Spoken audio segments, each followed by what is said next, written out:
Good evening mga ka-Nox. Ako nga pala si Nok, ang may-ari nitong Nox. Dahil maulan ngayon, naisipan ko nga palang mag-vlog. Wala kasi ako magawa eh. Siya nga pala si Judy. Hindi yan mahihain pero nagpapanggap lang na mahihain. At ito nga pala si Faith. Yan. Yan ang tunay na mahihain sa camera. Pero ngayon, dahil nag-start na ako mag-vlog, bawal na ang hiya-hiya. At ang sabi ko nga sa kanila, "Hi guys, welcome to my vlog." At dito magpe-prepare muna ako ng mga pang-stocks namin para sa aming mga chicken, buffalo chicken na bestseller at sa mga chiksilog namin. Simple lang naman yung timpla ko dyan. Asin, paminta, konting betchin, okay na.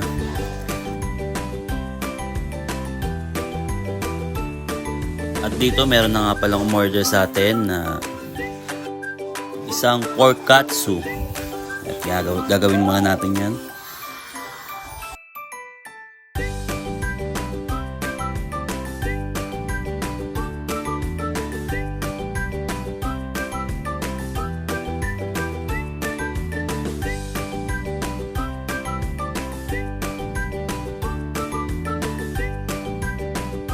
Pagpe-prepare ng pagkain, sinisigurado ko talaga na maganda tingnan yung presentation namin sa mga pagkain na in-order.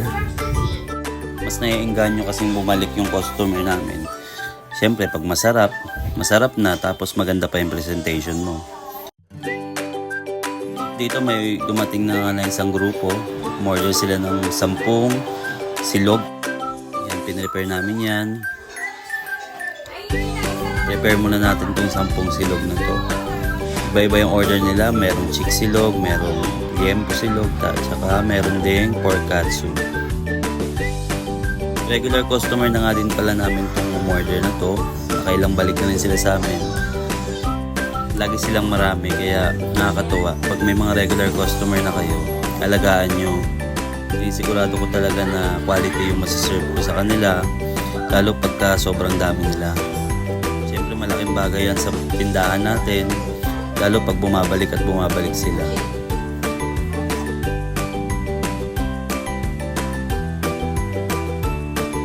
So ito, siniserve na natin sa kanila itong pagkain nila. Tayo rin pala ang nagsiserve nito. Inaakyat natin sa second floor. Ayan. Ayan pala sila. Napakababait yung mga customer namin na yan. So far wala pa naman kami na-encounter na customer na inaway kami. Sana wag namin ma-encounter. At ito, okay, na-serve na natin. Nag-message nga pala yung asawa ko dito na uwi na daw ako kasi naligo na daw siya, tapos tulog na daw yung mga bata. So syempre tayo, masunurin tayo, uwi na tayo.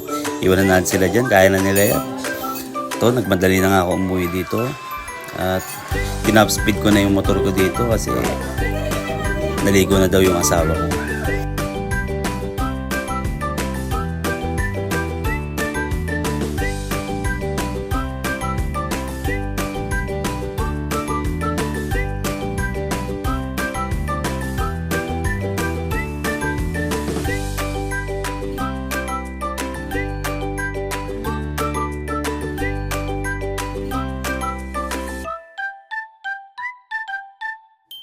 At ito nga, nakauwi na ako sa bahay. Siyempre, pagdating natin, ito yung asawa ko, hinihintay na ako. Siyempre, bibigyan natin yun ng matamis na halik.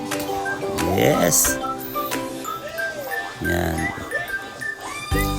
Siyempre, check din natin yung mga bata kung tulog na nga talaga. Yan na, tingnan natin kung tulog na ba o nagtutulog-tulogan lang. Mga tulog na talaga.